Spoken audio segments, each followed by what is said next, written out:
Syederalon Tim SAR Satuan Polisi Air dan Udara atau Satpol Airut Polres Luxmawe bersama personel Direktorat Polairut Polda Aceh terus berupaya membantu penyeberangan di lintasan Sungai Krungtingkem, Kecamatan Kutablang, Kabupaten Biren.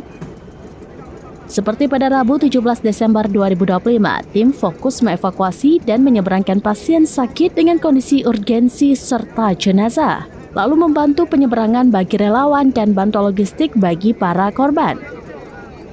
Kegiatan evakuasi berlangsung sejak pukul 10.30 waktu Indonesia bagian Barat hingga selesai di Sungai Penyeberangan Krungtingkem, tepatnya di bawah Jembatan Kutablang, Desa Tingkem Manyang, Kecamatan Kutablang. Evakuasi kemanusiaan ini dipimpin langsung oleh Kasat Polairut Polres Luxmawe, Ibtu Edwin, bersama 5 personel Satpol Airut Polres Luxmawe dan 4 personel Dit Polairut Polda Aceh. Dengan menggunakan perahu karet atau rubberboat, tim SAR memprioritaskan penyeberangan pasien yang membutuhkan penanganan medis segera serta jenazah agar dapat segera dibawa ke tujuan dengan cepat dan aman.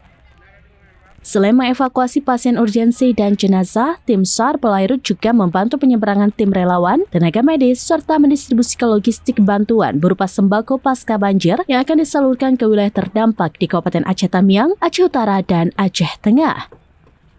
Seluruh rangkaian kegiatan evakuasi dan penyeberangan dilakukan dengan pengamanan ketat serta memperhatikan faktor keselamatan mengingat kondisi arus sungai yang masih cukup deras. Kehadiran tim SAR Polairut di lokasi turut memberikan rasa aman dan ketenangan bagi masyarakat serta relawan yang terdampak akibat putusnya jembatan Kutablang. Melalui kegiatan ini, Polri kembali menunjukkan komitmennya untuk selalu hadir di tengah masyarakat, khususnya dalam situasi darurat, sebagai pelindung, pengayom, dan pelayan masyarakat. Dari Luxmawe, Saiful Bahri, SerampiNews.com.